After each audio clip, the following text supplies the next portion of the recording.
Assalamualaikum warahmatullahi wabarakatuh. Ketemu lagi dengan saya Dania dalam sesi sharing is caring. Di sini Daniel mau men-sharingkan tentang bedah 39 kisi-kisi kompetensi teknis untuk P3K ahli pertama jabatan fungsional guru part 6. Oke, part 6 ini kita akan membahas kisi nomor 19, yaitu terkait dengan kesepakatan dan kebiasaan positif di lingkungan belajar. Nah, kesepakatan positif di lingkungan belajar itu adalah aturan atau norma yang ditetapkan dalam lingkungan belajar untuk menciptakan keharmonisan, kerjasama, dan kenyamanan. Kesepakatan ini bertujuan untuk memastikan bahwa semua individu dapat belajar tanpa gangguan dan ketegangan yang tidak perlu. Makanya butuh yang namanya kesepakatan di awal pembelajaran. Nah, kesepakatan positif itu bertujuan untuk membantu menciptakan atmosfer yang kondusif untuk pembelajaran dan mengajarkan siswa untuk menghargai keberagaman pendapat dan ide-ide. Contohnya kesepakatan positif itu adalah menghormati pendapat dan ide orang lain, baik itu siswa dan guru, menghindari tindakan pelecehan dan penghinaan, menjaga lingkungan belajar tetap bersih dan rapi, menggunakan perangkat elektronik dengan bijak, serta menghormati waktu yang telah ditetapkan untuk pelajaran dan tugas, seperti itu. Nah, contoh dari kesepakatan positif itu misalnya kita melakukan yang namanya kesepakatan kelas. Kesepakatan kelas itu adalah pernyataan tujuan bersama. Oke, bersama ya di sini berarti ada guru dan siswa.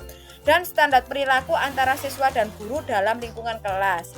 Kesepakatan ini juga menetapkan harapan untuk semua orang di kelas dan mendorong rasa saling hormat, kerjasama, dan keamanan. Nah, kesempatan kelas yang efektif itu dapat meningkatkan rasa hormat tadi serta mendorong kolaborasi antar siswa dan guru dan menciptakan lingkungan yang aman untuk belajar. Manfaatnya apa melakukan kesepakatan kelas? Yang pertama itu membantu menciptakan suasana saling menghormati untuk bekerja sama dan kolaborasi.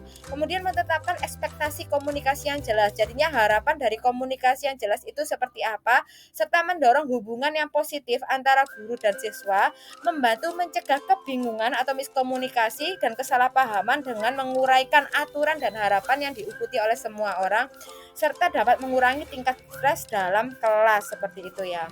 Kemudian tujuan apa sih melakukan kesepakatan kelas ini? Yang pertama adalah menciptakan saling pengertian antara guru dan siswa, mendorong dialog terbuka antara guru dan siswa, serta membantu menetapkan harapan yang jelas.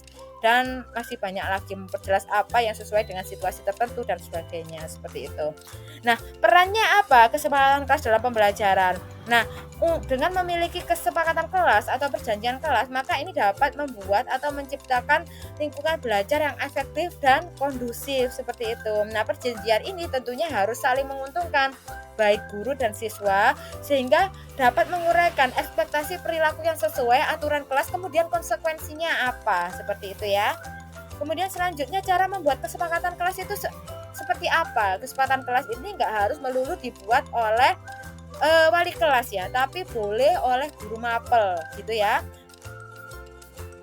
Yang pertama yaitu mendiskusikan tujuan pembuatan perjanjian kelas. Tujuannya apa? Membuat kesepakatan kelas. Kemudian yang kedua, meminta umpan balik dari siswa. Kemudian mendorong partisipasi aktif siswa. Jadinya idenya bukan hanya dari guru tapi juga dari siswa. Kemudian membuat dokumen bersama-sama, misalnya melalui Canva, kemudian menulis bareng di kertas yang besar dan sebagainya, memperjelas ekspektasi atau tujuan komunikasi, serta menempelkan dan ditinjau secara teratur, seperti itu. Jadinya ada yang namanya monitoring ya.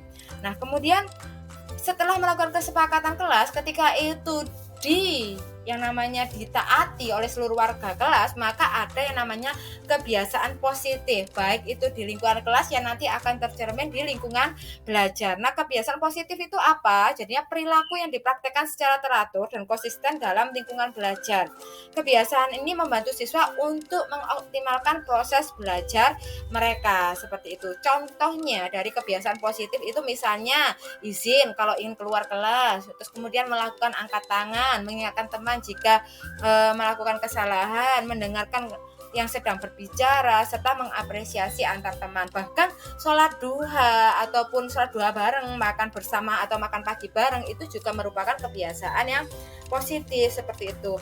Nah, keterkaitannya ini apa sih dengan school well-being itu? Oke, jadinya ketika ada kesepakatan kelas dilakukan atau dibudayakan, maka akan menjadi kebiasaan yang positif seperti itu ya, kebiasaan kelas yang positif. Nah, ketika kebiasaan ini tercermin di seluruh warga sekolah, maka akan menciptakan school well-being. School well-being itu apa?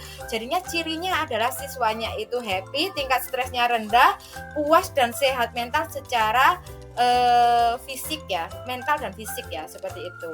Nah, kemudian school well-being itu definisinya adalah kondisi di mana individu dapat memenuhi kebutuhan dasarnya baik material maupun non material. Ada 4 dimensi, yaitu having, loving, being, dan health, seperti itu. Having itu berkaitan dengan kondisi atau situasi sekolah. Loving itu berkaitan dengan loving itu berkaitan dengan mengarah pada hubungan sosial. Being itu terkait dengan pemenuhan diri. Health itu terkait dengan kesehatan siswa dan guru. Untuk detailnya dari having, loving, being, dan health ini boleh jenengan semua di searching atau googling seperti itu ya. Tentunya dalam proses untuk membentuk school well-being itu bukan hanya sekedar having, loving, being, dan health saja ya. Tapi untuk menciptakan itu kita perlu yang namanya parenting style atau yang namanya pola asuh yang perlu diajarkan antara guru terhadap siswanya, seperti itu. Jika kita tahu bahwa parenting style itu berdasarkan Baumrind 1971 itu ada 4, autoritatif, authoritarian, permissive, dan involved. Autoritatif itu berarti high control, high warm. Authoritarian itu berarti high control, low warm. Kemudian permissive itu high warm, low control. Sedangkan low control, low warm adalah uninvolved atau neglectful. Neglectful itu lalai. Nah, kita bahas sebentar terkait dengan parenting style ini. Autoritatif itu merupakan pola asuh yang ideal kepada seluruh seluruh anak. Jadinya memang beberapa artikel itu mengungkapkan bahwa parenting style autoritatif itu memang diharapkan atau pola asuh yang paling ideal dibandingkan ketika pola asuh yang lain. Hal ini disebabkan karena adanya keseimbangan antara tingginya permintaan orang tua dibarengi dengan tingginya respon yang diberikan orang tua. Respon itu yang warm itu tadi ya. Orang tua itu menerapkan pola asuh autoritatif itu sangat senang dan mendukung perilaku konstruktif anak, seperti itu. Kemudian ciri khas dari orang tua yang memiliki pola asuh autoritatif itu adalah mengarahkan anak-anak secara rasional, berorientasi pada masalah yang dihadapi, menghargai komunikasi dan saling memberi dan menerima, menjelaskan alasan rasional yang mendasari tiap-tiap permintaan atau disiplin. Jadinya kita jelaskan mengapa ini boleh, mengapa ini tidak boleh. Serta orang tua tidak mengambil posisi mutlak, tetapi juga tidak mendasarkan pada kebutuhan anak semata. Kemudian karakter dari anak menurut Sentrock yang diasuh dengan pola ini itu adalah cheerful atau anaknya ceria, kemudian mampu mengendalikan diri dan mandiri, berorientasi pada prestasi, cenderung menjaga hubungan persahabatan dengan teman sebayanya, mampu bekerja sama dengan orang dewasa, mampu mengatasi stres dengan baik, seperti itu.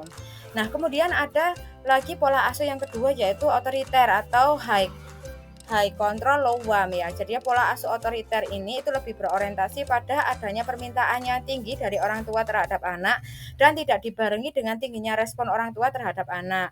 Cenderung memperlihatkan kekuatan atau power orang tua terhadap anak. Pola asuh ini tidak memberikan keseimbangan antara permintaan orang tua dengan respon orang tua terhadap anak. Jadi pola asuhnya untuk yang otoriter ini lebih cenderung untuk menuntut dan tidak mau mendengar.